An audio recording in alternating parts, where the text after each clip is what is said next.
न्यायालय सुधारको प्रमुख आधार भनेको न्यायालयमा गरिने न्यायाधीशहरूको चयन हो। हामीले कति स्वतन्त्र, सक्षम र निर्भीक न्यायाधीशको चयन गरेर न्यायालयमा पठाउँछौँ, त्यसले नै न्यायालय कति सक्षम, स्वतन्त्र र निर्भीक रहन्छ भन्ने कुरा निर्क्युल गर्छ। आदरणीय दर्शकवृन्द, नमस्कार। राज्यका 3 संवैधानिक अङ्ग मध्येको प्रमुख अङ्ग न्यायपालिका हो, जसले आम सर्वसाधारणलाई न्याय दिलाउँछ भने राज्यमा विधिको शासन स्थापना गर्न मद्दत पुर्याउँछ। तर आज यी वाक्यहरू मैले भनिरहँदा र तपाईहरूले सुनिरहँदा कता कता बढी नै हाइपोथेटिकल अथवा अविश्वसनीय लाग्न थालेका छन्। किन? त्यो म भन्दै जाउँला। यी सबैको जड भनेको न्याय परिषद हो। विगतमा 2047 सालको संविधान निर्माण हुनु अगाडि सर्वोच्च अदालत र अन्य माताहतका अदालतमा न्यायाधीशको नियुक्ति राजाबाट हुन्थ्यो, अन्य न्यायाधीशहरूको परामर्शमा। तर बहुदलको पुनर्स्थापनासँगै बनेको 2047 सालको संविधानले न्याय परिषद भन्ने निकायको सृजना गरिदियो, जसले नेपालमा अब उपरान्त न्यायालयमा जाने न्यायाधीशको छिनोफानो गर्छ। 5 सदस्यीय न्याय परिषदको नाइके प्रधान न्यायाधीश हुने गरी बाँकी 2 जना सर्वोच्चका वरिष्ठतम न्यायाधीश र 1 जना कानुन मन्त्री अनि 1 जना प्रधानमन्त्रीको सिफारिसमा कानुनविद सदस्य रहने व्यवस्था गरियो। न्यायमूर्तिहरूको बाहुल्यता रहेको न्याय परिषदले सक्षम न्यायाधीश अदालतमा सिफारिस गर्लान् भन्ने अपेक्षा गर्नु अनौठो होइन। तर बहुदलपछि सबैतिर पार्टीहरूको बाहुल्यता हुँदै गर्दा वकालत गर्ने वकिलहरू पनि विभिन्न पार्टीमा कित्ता काट हुन थाले र यी वकिलहरू पनि आफ्ना पार्टीका नेताहरूलाई रिझाएर न्यायाधीश बनाइनुपर्ने लालसामा लागे। निजामती सेवामा संलग्न भएका र न्याय निरूपणमा अनुभव बटुलेका व्यक्तिहरू मात्रै न्यायाधीश बनाउने प्रचलन रहँदै आएकोमा 47 सालपछि भने प्राइभेट वकिलहरूलाई पनि न्यायाधीशमा सिफारिस गर्ने चलन चलाइयो र भइदियो के भने जुन पार्टी सरकारमा छ उसै पार्टीका समर्थक वकिलहरू पार्टीका नेतालाई आफूलाई न्यायाधीश बनाइदिन लभिङ गर्न थाले। अब न्याय परिषदमा रहेको 1 जना सदस्य जो प्रधानमन्त्रीको सिफारिसमा नियुक्त भएको छ र अर्को कानुन मन्त्री जो प्रधानमन्त्री हुने पार्टीकै हो, अब यी 2 सदस्यले आफ्नो पार्टी नजिकका वकिललाई न्यायाधीश नियुक्त गर्ने लभिङमा लागे र न्यायालयमा यहीँबाटै राजनीतिक पार्टीहरूको हस्तक्षेप सुरु भएको वरिष्ठ अधिवक्ता कृष्णप्रसाद भण्डारीको टिप्पणी छ। जब प्रजातन्त्र आइसकेपछि राजनीतिमा तपाईँको राजनीति घुस्यो। तपाईँ 47-48मा हेर्नुहोस्, 99% गिरिजाबाबुको राज्यमा 99% नै काङ्ग्रेसीहरू नै चाहिँ वकिलहरू मध्येबाट पनि हुन गए। तीबाट चाहिँ वकिलहरू चाहिँ न्यायाधीश हुन भएन। त अघि चाहिँ वकिलहरू कहिले पनि वास्ता चाहिँ गर्दैन थिएन। एउटै चाहिँ छतकुली चाहिँ न्यायाधीश हो, किनभने छतुलीले कुसुम श्रेष्ठको विरुद्धमा चाहिँ बहस गरेको थियो। त्यसको उपहार स्वरूप चाहिँ हाम्रो निर्णयले दिएको हो। त्यसैले अहिले के छ भन्दाखेरि चाहिँ न्याय परिषद धेरै राम्रो हो, स्वतन्त्र तरिकाले सरकारको पञ्जाबाट निकाल्ने, तर होइन। न्याय परिषदले कम्प्लिटली समस्या सुन्नु छ नि, त्यो चाहिँ राजनीतिक दलभित्र चाहिँ परेको जो सरकारमा जान्छ त्यसैको अधीनमा छ। काङ्ग्रेस सरकारमा जान्छ, काङ्ग्रेसी पक्षीय न्यायाधीश हुन्छन्। कम्युनिस्ट सरकारमा जान्छ, कम्युनिस्ट पक्षीय चाहिँ न्यायाधीश हुन्छ। त्यसैले चाहिँ जब न्यायाधीशहरू चाहिँ धेरै धनिक हुन थाले, कानुन व्यवसायहरू चाहिँ पेसा नचलिकन गरिब हुन थाले, त्यसैले कानुन व्यवसायमा पनि एउटा चाहिँ होड चल्न गयो कि हामी पनि न्यायाधीशहरूको धनिक बनाऊँ। न्यायालयमा आफ्ना न्यायाधीशहरू रहँदा पार्टीका नेताहरूका मुद्दा परे भने ती पार्टीकै न्यायाधीश भएको बेन्चमा पार्ने र अपराधमा मुछिएका नेताहरूलाई छुटकारा दिलाउने अभ्यास हावी भयो। ओहो, आफ्ना पार्टीका वकिललाई न्यायाधीश बनाइयो भने त पार्टीका नेताहरूको मुद्दा पर्यो भने पनि ती न्यायाधीशहरूले छुट दिँदा रहेछन् भन्ने कुरा 62-63 पछिको सरकारमा आएका माओवादी र एमाले पनि राम्रैसँग बुझेका थिए र न्यायालयमा पार्टीको पकड जमाउन अब न्याय परिषदमै पार्टीका मान्छेहरूको बाहुल्यता रहने गरी 3 जना पार्टीका मान्छे र प्रधान न्यायाधीश सहित 2 जना मात्र न्यायाधीश रहने व्यवस्था राखियो। अब अदालतमा न्यायाधीश नियुक्ति गर्दा बहुमतको निर्णय हुने भएपछि 3 जना पार्टीका मान्छेको हालिमुहाली हुँदा न्यायालय नै पार्टीकरण हुने अवस्थामा आइपुगेको पूर्व प्रधान न्यायाधीश केदारनाथ उपाध्यायको टिप्पणी छ। 62 सालमा दोस्रो जन आन्दोलन जुन भयो त्यसपछि के भइदियो भने यो पोलिटिसियन्सले के भन्यो भने पहिले त यो 10 वर्षदेखि 47 सालको संविधानपछि यो सर्वोच्च अदालत भनेको चाहिँ नि इम्पोर्टेन्ट रहेछ यो भनेर वकिलहरूले चाहिँ नि पनि के गरे भने त्यहाँ राजनीतिक व्यक्तिहरूलाई पनि के कन्भिन्स गर्यो भने त्यहाँ चाहिँ नि हाम्रो चाहिँ नि राजनीतिक कन्ट्रोल चाहिँ नि गर्नलाई वकिलहरूको सङ्ख्या बढाउनुपर्छ। त्यो बेलासम्म अलिकति केही न केही बार चाहिँ नि पोलिटिसाइजेसनमा गइसकेको थियो।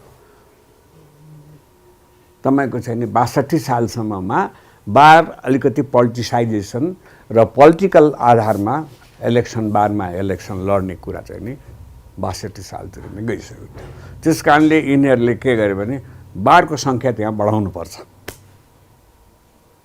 भन्ने यिनीहरूको सोच भएर अदालतमा आफ्नो इन्फ्लुएन्स गर्नलाई यो पोलिटिक्स भयो र त्यसको नतिजा अहिले आएर के भयो भने त्यो 47 सालको संविधानमा बनाइएको थियो एउटा संरचना के बनाएको थियो न्याय परिषद, न्यायाधीशको नियुक्ति, न्यायाधीश उप कारबाही, न्यायाधीशहरू उप बर्खास्ती गर्ने जुन संयन्त्र बनाएको थियो त्यो संयन्त्रमा राजनीतिक चाहिँ नि प्रभुत्व कायम गर्नलाई एउटा चाहिँ नि 62 सालमा त्यो त्यहाँ त्यो जुन अन्तरिम संविधानका मसौदाकारहरूले त्यो रोल प्ले गरे।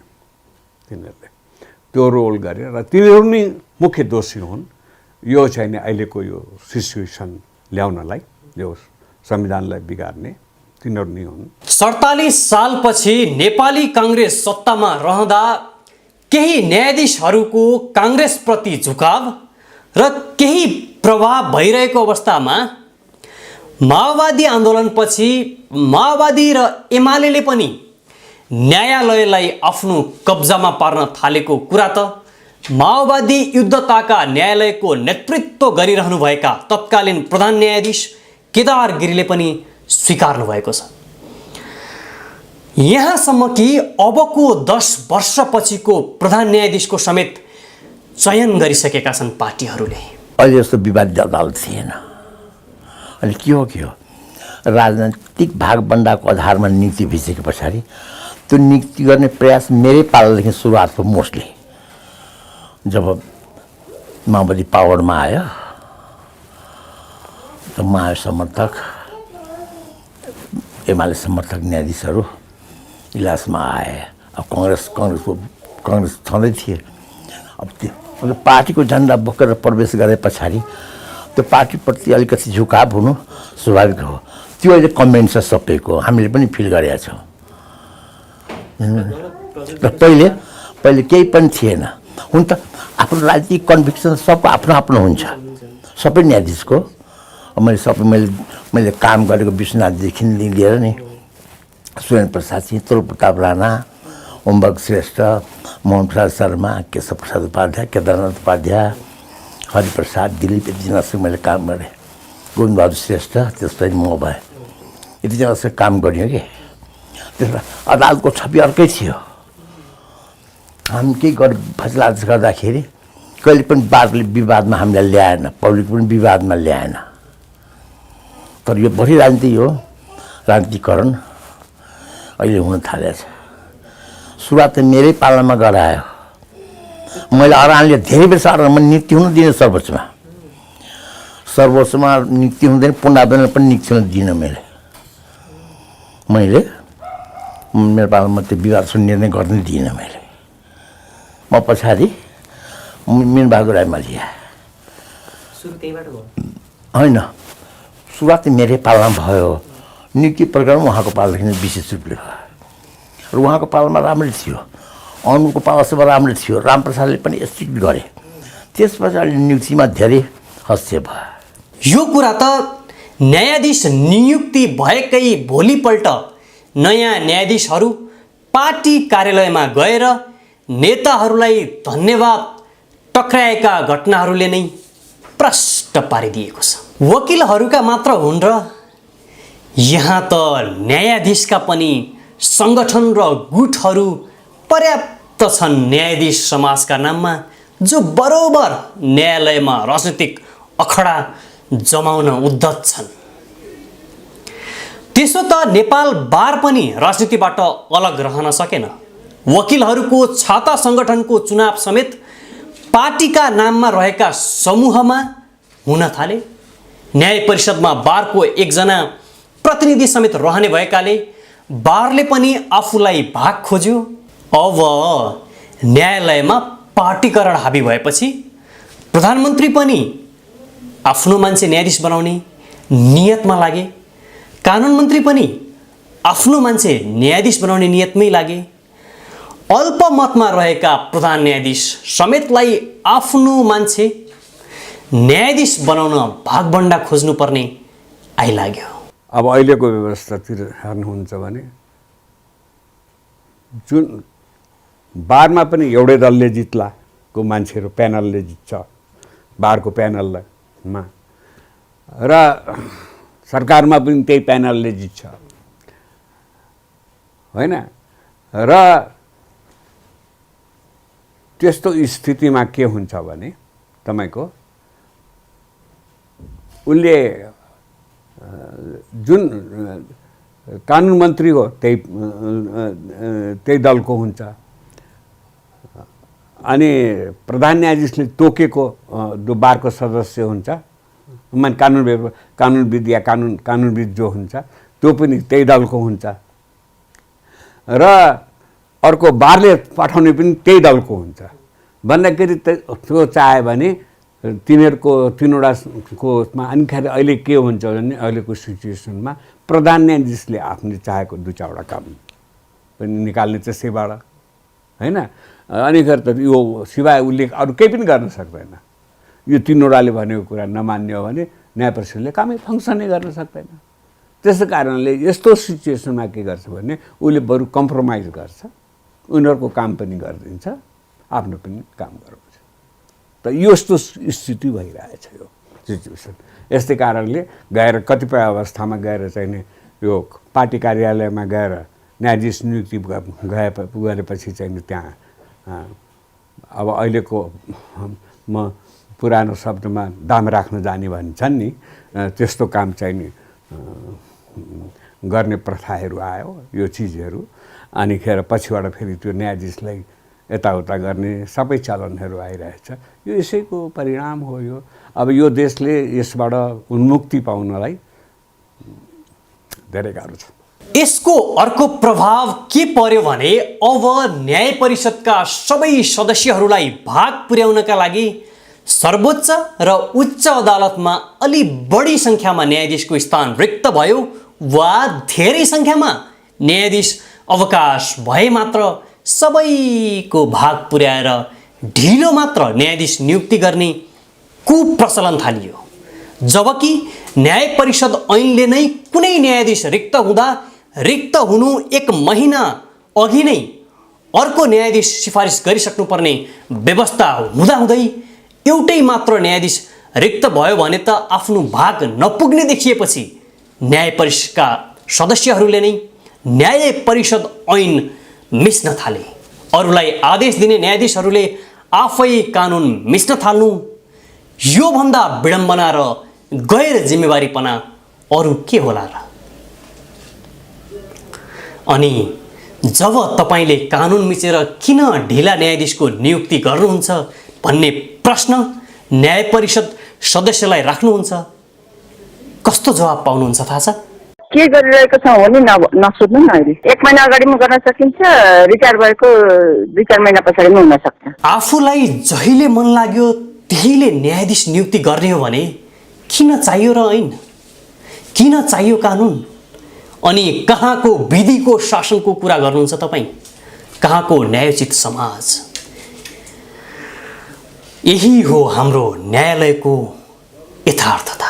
आफूले आफ्नो दायित्वलाई पनि सम्झिनु पर्दछ। कानुन बमोजिमको अनभिज्ञतालाई हामीले क्षमा गर्न सक्दैनौँ। म कानुन जान्दिनँ भनेर कसैले पनि भन्न र उन्मुक्ति पाउन सक्दैन। वास्तवमा हाम्रो संविधानले पनि कुनै पनि कार्य गर्दा सम्बन्धित निकाय छुट्टा छुट्टै दायित्व र भूमिका खेलेको र खेल्नुपर्ने दायित्व तोकेको छ। मैले प्रधान न्यायाधीशलाई समेत यो प्रश्न राखेको थिएँ कि तपाईँ नै न्यायालयको अभिभावक भएकाले यस्ता तमाम विकृतिलाई तपाईँले नै सुधारेर स्वतन्त्र न्यायपालिका निर्माण गर्न सकिँदैन र? मैले के जवाफ पाएँ भने, हेर्नुहोस् न, न्याय परिषदमा हामी न्यायाधीशको सङ्ख्या कम छ र राजनीतिक कर्मीहरूको बाहुल्यता छ। यो अवस्थामा मैले चाहेर पनि सक्षम न्यायाधीश नियुक्त गरी न्यायालयलाई स्वतन्त्र बनाउन सक्दिनँ। त्यसो भए के साँच्चै नै प्रधान न्यायाधीशले चाह्यो भने पनि न्यायालयको सुधार हुन सक्दैन र? न्याय परिषदको सदस्य भइसक्नुभएका पूर्व न्यायाधीश बलराम केसी भने त्यो स्वीकार्न तयार हुनुहुन्न। यो कमजोर न्यायाधीशले भन्ने कुरो अथवा स्वार्थ भएको प्रधान न्यायाधीशले भन्ने कुरो, यदि कुनै स्वार्थ छैन, स्ट्रङ न्यायाधीश छ भने के भन्नु सक्नुपर्छ? संविधानले अदालत चलाउने जिम्मा मलाई दिएको छ, तपाईँहरू मलाई सहयोग गर्नको लागि 4 जना सदस्य राखिदिएको हो। म मुनिको वरिष्ठम त बस्नै पर्छ, बसिहाल्छु। तपाईँ कानुन मन्त्री, तपाईँ बारको सदस्य, तपाईँ प्रधानमन्त्री प्रतिनिधि, यो दिन बस्दैछ, आउनुहोस्, को मान्छे राम्रो छ त्यसको लिस्ट लिएर आउनुहोस्, छलफल गरौँ, त्यसमध्ये म राम्रो छान्छु, नियुक्ति गर्छु भन्ने आँट गर्नुपर्छ प्रधान न्यायाधीशले। त्यो नभएर अनि यो बिग्रेको। कमान्डिङ चाहिन्छ, जस्तो आर्मीमा तपाईँको त्यो बटालियनको लिडर कमान्डो भइन्छ नि, लडाइँ जितिन्छ नि, त्यो ताकतको प्रधान न्यायाधीश चाहिन्छ, अनि परिषद बस्न सक्छ, अनि हेप्न सक्दैन। मेरो यही प्रश्न वरिष्ठ अधिवक्ता कृष्णप्रसाद भण्डारीलाई सोद्धा उहाँले आफ्नो अनुभव यसरी सुनाउनुहुन्छ। मैले भन्ने कृष्णजी, तपाईँको जवाबदेही त ठुलो थियो, के तपाईँ के चाहनुहुन्छ? म सबैसँग झगडा गर्नु भने के भन्नु? त्यसैले चाहिँ प्रधान न्यायाधीश त स्वयंसेवी न्यायाधीश मिलुवा छन् नि, उसले चाहे त गर्न सक्छ, हुँदैन, तर गर्न चाहँदैन। किन गर्न चाहँदैन भन्दाखेरि त उसको आफ्नो चाहिँ समकक्षी न्यायाधीशहरूसँग उसको मनमुटाव पर्छ, त्यो मनमुटावलाई उसले ठेक्न सक्दैन। त्यसैले उनीहरू चाहिँ एक किसिमले मसँग सोध्नुहुन्छ भने अदालतमा न्यायाधीशमा राजनीतिक नीतिको साथसाथ एउटा दबाब चाहिँ नीति पनि प्रभावकारी छ। यता प्रधान न्यायाधीशलाई राजनीतिक दलले राजनीतिक शक्ति राजनीतिक शक्ति भन्नुहोस्, शक्तिले दबाब दिइराखेको छ भने अर्कोतर्फ उनका चाहिँ आफ्नो चाहिँ समकक्षी न्यायाधीशहरूले पनि चाहिँ दबाब दिइराखेको छ, ऊ पनि दबाबमै परेको छ। त्यसैले यो चाहिँ भागगुण्डाको राजनीति नमिलेको हुनाले नि अहिले चाहिँ भन्दाखेरि के हुन्छ कि हामी कानुन बमोजिम गर्छौँ, कानुनी राज्य मान्छौँ, दुनियाँमा चाहिँ मैले सर्वोच्च अदालतले कानुन टेक्दैन, कानुन बमोजिम गर्दैन र न्यायाधीश चाहिँ अवधि नागेर न्यायाधीश अवधि नागेर न्यायाधीश मसँग सोध्नुहुन्छ भने हजमा त गयो, नियुक्ति गर्न पाइँदैन, होइन र? त्यसैले चाहिँ मूल समस्या नै हो तपाईँको राजनीतिक भागभण्डा। कानुनको शासन स्थापना गर्न जिम्मेवारी पाएको न्यायालयले नै कानुनको खिल्ली उडाउँछ भने स्वयं न्यायालयले नै स्वतन्त्र न्यायालयको घाँटी निमोठिरहेको कुरा त त्यसै प्रष्ट भएको छ। न्याय परिषद र न्याय परिषदका अध्यक्ष लगायतका सदस्यज्यूहरू जो सर्वोच्च अदालतमा पनि प्रतिनिधित्व गर्नुहुन्छ, उहाँहरूले चाहिँ के छ भने यो ऐनको पालना नगर्दाखेरिको अवस्थामा भोलि अन्य निकायहरूले पनि किन अदालतको आदेश फैसला पालना गर्नुपर्ने, किन उसले जारी गरेका परमादेश हामीले मान्नुपर्ने भन्ने जस्तो यो ललेसनेसको अवस्था चाहिँ सिर्जना हुन जान्छ। र राजनीतिक हस्तक्षेपबाट प्रताडित न्यायालय आज स्वतन्त्र हुन नसकेको 96 वर्षीय वरिष्ठ अधिवक्ता कृष्णप्रसाद भण्डारीको निकै हुन्छ। त्यसैले यो सङ्घर्षमा वकिल पनि आफ्नो दबावमा छन्। अब भागभन्दा गर्नु पर्यो, वकिललाई पनि भाग दिनु, वकिललाई दिनुपर्ने माने राजनीतिक पार्टीका मान्छेहरूलाई दिनु पर्यो, फेरि आफ्नो बिराजीलाई पनि न्यायाधीशलाई दिनु पर्यो। एउटा चाहिँ मुस्किल हुन्छ। त्यसैले अहिले भागभन्दाको राजनीति र राजनीतिक दलहरूको प्रभाव त्यहाँनिर न्यायालय स्वतन्त्र छैन। त्यसैले यो ढिलाइ हुने कारण यो हो। त्यसो भए प्रधान न्यायाधीशले समेत न्यायालय सुधार गर्न नसक्नुको कारण के त भन्ने प्रश्नमा पूर्व प्रधान न्यायाधीश केदारनाथ उपाध्याय भने राजनीतिक पार्टीका सांसदहरूले संसदीय सुनवाईमा प्रधान न्यायाधीशलाई नै न्यायका काम कारबाहीमा आफूले भनेको मान्नु, नभए बहुमतको सरकारले महाअभियोग लाउला नि भनेर सुरुमै चेतावनी दिएपछि प्रधान न्यायाधीश पार्टीको कार्यकर्ता बन्नुपर्ने अवस्था रहेको बताउनुहुन्छ। संविधानमा चाहिँ जुन अहिले छ सुनवाईको प्रक्रिया छ, पहिले नि प्रधान न्यायाधीशलाई बदनाम गरिदिने प्रक्रिया छ। जुडिसियरी कसरी इज्जत रहन्छ? पहिले नि तपाईँले बदनाम गरिदिनुहुन्छ, तपाईँले त फलानु ठाउँमा घुस खानुभएको थियो फलानु मुद्दामा भनेर सोध्छन्। त्यहाँ यो कहाँबाट चुनिएर आएका हुन्छन् नि, तिनीहरूले चाहिँ जनताका प्रतिनिधि हुँ भन्दै सोध्न थाल्छन् होइन। त उनीहरूले चाहिँ यो जुडिसियरीको मापदण्ड सम्बन्धमा ज्ञानी नभएका मान्छेहरूले सोध्छन्। अब यो सब चिज गर्न थाल्नुभयो भने कसरी हुन्छ यो? त्यस कारणले यो तमाम चिजहरूलाई हटाउनुपर्छ। अदालतलाई एउटा प्रेस्टिजियस अर्गनाइजेसन बनाउन, एउटा मान्छेको आस्था जन्य चाहिँ एउटा संस्थाको रूपमा स्थापित गर्नलाई चाहिँ तपाईँको त्यो कुरा चाहिँ गर्नुपर्छ। मुलुकले लामो समय भोगेका परिवर्तन र उतार चढावले न्यायालयमा सुधारभन्दा केही विकृति झनै डरलाग्दो रूपमा मौलाएका छन्। सुधार गर्न नसकिने भने होइन, तर सुधार गर्न निकै कठिन छ। त्यसो त न्यायिक सुधार कसरी हुन सक्छ भन्नलाई त्यति सजिलो पनि त छैन। तपाईँले एउटा ड्रास्टिक चेन्ज अब जरुरी छ र ड्रास्टिक चेन्ज यो कसैको 2-4 जुन छ नि कानुनविद बनाउनेहरू, संविधानविद, कानुनविद र फलानुविद भनेर उनीहरूले चाहिँ जुन आफ्नो आफ्नो दिएको छन् नि, त्योभन्दा चाहिँ नि एकमुष्ट एउटा सोच मुलुकमा आवश्यक छ। यसको निम्ति पहिले त हुने गरेको थियो 10-15-20 वर्षमा न्यायिक सुधारको चाहिँ सम्बन्धमा कुनै आयोगहरू बन्थ्यो।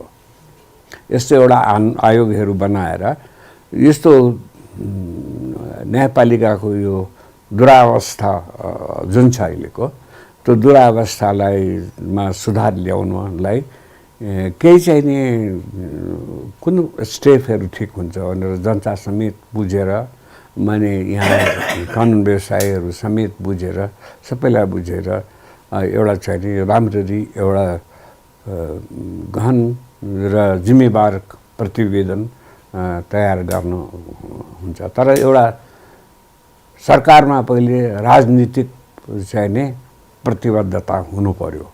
तर बिग्रियो सकिँदैन अब भनेर सुधारका प्रयास नै गर्न नमिले त होइन नि। के भन्न सक्नुपर्छ सिजेले भने तपाईँ संविधानको धारा 136 पल्टाएर हेर्नुहोस्, त्यसले अधिकार मलाई दिएको छ। न्यायपालिका बिग्रियो भने तपाईँलाई दोष आउँदैन, मलाई दोष आउँछ। त्यसकारण सुधार्ने जिम्मा मेरो भएको तपाईँहरू नबोल्नुहोस्, राम्रो मान्छे छ भने ल्याउनुहोस्, होइन भने मैले दिएकोमा खण्डन गर्नुहोस्, म तपाईँको मान्छे राखिदिन्छु भन्ने आँट गर्न सक्नुपर्छ। अब अहिले हाम्रो के भन्छ तपाईँको हेर्नुहोस्, अहिले जस्तो हाइकोर्टमा तपाईँको हामीले देख्यौँ नि, उहाँ दाम राख्न गएका मान्छेहरू भेट्यो। अब एउटा त लेखे नेतृत्वले लेखे हामीले 600 जना भाग लगायौँ, 2 जना गएपछि भनेपछि त्यो पनि भाग लगाएर नियुक्ति गरे। अब यस्तो नेतृत्व भएपछि तपाईँ कसरी आश गर्ने तपाईँले? आजका दिनमा न्यायालय सुधार कसरी गर्ने यो भने अझ पनि अहम प्रश्न बनेको छ। न्यायालय सुधारका जतिसुकै राम्रा कानुन बनाइदा पनि कार्यान्वयनको पाटो कमजोर बनिदिँदा समस्या झन विकराल बन्दैछ। तर पनि समस्या समाधानका सम्भावना पुरै समाप्त भएका भने होइनन् नि। म के भन्छु भने तपाईँको भित्रको राम्रो मान्छेलाई पछि नपार्नुहोस्, भित्रकोलाई हेला नगर्नुहोस्। भित्रका मान्छे असाध्यै राम्रो मान्छे छानेर ल्याउनुहोस्, प्राथमिकता त्यो दिनुहोस्। बाहिरबाट वकिल लिएर आउनुहोस्। कसरी ल्याउनुहोस् भनेदेखि पहिलो विचार अहिले सर्वोच्च अदालतले कस्तो न्यायाधीश खाँचो छ भन्दा संविधानको व्याख्या गरेर न्यायाधीश खाँचो छ। त्यसकारण बाहिरबाट संविधानको वकिल छान्नुहोस्, मैले सल्लाह दिएको त्यस छान्नुहोस्। र कस्तो छान्नुहोस् भने नि म 4-5वटा क्राइटेरिया दिन्छु। एउटा के भनेदेखि यो ट्याक्स कसले बढी तिरेको छ त्यस्तो वकिल खोज्नुहोस्। ट्याक्स बढी तिरेको किनभने राजस्व असुलको लागि होइन, ट्याक्स तिरेको मतलब बढी क्लाइन्टले पत्याएको हो, त्यो धेरैले पत्याएको मान्छेले बढी ट्याक्स तिर्छ नि, त्यस्तो मान्छे छान्नुहोस्। अनि अर्को के भने तपाईँको कानुन पत्रिका पल्टाएर हेर्नुहोस्, कानुन पत्रिकामा संविधानको इस्युमा सबभन्दा बढी बहस गर्ने वकिल को छ, त्यस्तो न्यायाधीश छान्नुहोस्। अनि अर्को के भने त्यो सोध्नुहोस् उनीहरूलाई कतिवटामा तपाईँहरूले कानुनी राय सल्लाह उपलब्ध गराउनु भयो भनेर सोध्नुहोस्। जसले बढी कानुनी राय सल्लाह उपलब्ध गराएको छ, जसको बढी नेपाल कानुन पत्रिकामा बहस गर्ने नाम लेखेको छ र जसले राजस्व ट्याक्स बढी तिरेको छ, त्यस्ता वकिल र समाजले प्रतिष्ठित वकिल भनेर चिनेको मान्छे हामी चिन्छौँ नि, प्रतिष्ठित वकिलहरू, त्यस्ता वकिल लिएर आउनुहोस्। अब त्यो भागभण्डामा त्यो कालो कोट लगाएको रित्तो ब्याग बोकेको मान्छे, त्यो टिकटको मान्छे नल्याउनुहोस्। त्यो ल्याउनु भयो भनेदेखि तपाईँले अहिलेको प्रधान न्यायाधीशले के गर्न सक्नुहुन्छ भनेदेखि विश्वनाथ अथवा अमेरिकाको वारन बर्गर जस्तो नाम कमाउन सक्नुहुन्छ। यहाँ छन्, छान्न सकिएन, आँट गरेर छान्नुहोस्, छान्न सकिन्छ, त्यस्ता मान्छे ल्याउनुहोस्। सर्वोच्च बाहेक त्यो जिल्लातिर सानो मुद्दामा घुमेको मान्छे त सर्वोच्च ल्याउनै हुँदैन। यहाँ त्यस्ता लिएर आएर पनि हाम्रो न्यायपालिका बिग्रियो क्या। त्यो सर्वोच्चमै जिन्दगी बिताएको मान्छे चाहिन्छ सर्वोच्चको लागि। इन्डियामा त्यही गर्ने गरेको छ, अनि त्यही गर्ने गरेको छ। यहाँ त अब सर्वोच्च नदेखेको मान्छे पनि आइदियो, यहाँ त दुर्भाग्य हो। यतिका कुरा गरिसकेपछि न्यायालयलाई सुधार्न योग्यतम न्यायाधीशकै आवश्यकता परेको छ भन्ने कुरा हामी नकार्न सक्दैनौँ। न्यायाधीश सक्षम भए अदालत पनि सक्षम नै हुन्छ भन्ने कुरामा कुनै शङ्का छैन। तर सर्वोच्चमा ल्याइने न्यायाधीशका हकमा न्याय परिषदको नियत भने सफा हुन जरुरी छ। सर्वोच्च अदालतमा ल्याइने मान्छे, कुनै पनि मान्छे यो भोलि प्रधान न्यायाधीश हुनसक्छ भनेर त्यसको निम्ति तपाईँले धेरै नै अनुसन्धान गरेर मात्रै त्यो मान्छेलाई माथि लग्नुपर्छ। तपाईँले सर्वोच्च अदालतमा न्यायाधीशलाई लग्दाखेरि होइन भने तपाईँले लग्नु हुँदैन। चाहे त्यो बारवारा होस्, चाहे चाहिँ नि त्यो उसबाट क्याडरबाट होस्, तपाईँले चाहिँ नि त्यो मान्छे जो पायो है मान्छे खालि योग्यताको आधारमा, क्वालिफिकेसनको आधारमा, अनुभवको आधारमा मात्रै त्यहाँ लग्ने होइन। त्यसको चरित्र, योग्यता, अनुभव सबै चिज विचार गरेर यो मान्छे सलिड छ, जान लायक छ भनेर जानुपर्छ। यी यावत कुरा गरिसकेपछि अन्तमा कस्तो न्यायाधीश सर्वोच्चमा ल्याइनु पर्ने हो र कस्ता न्यायाधीशले न्यायालयलाई सक्षम बनाउने हुन्, न्याय परिषदकै तजबिजी अधिकार हो। तर सार के हो भने सक्षम र स्वतन्त्र न्यायाधीश भए न्यायालय पनि स्वतन्त्र हुन्छ, विधिको शासन कायम रहन्छ। होइन भने न्याय परिषदले आज गर्ने गल्तीका कारण आजका मात्र होइन, भोलिका पिँढीले समेत अकल्पनीय क्षति भोग्नेछन्। चेतना भया।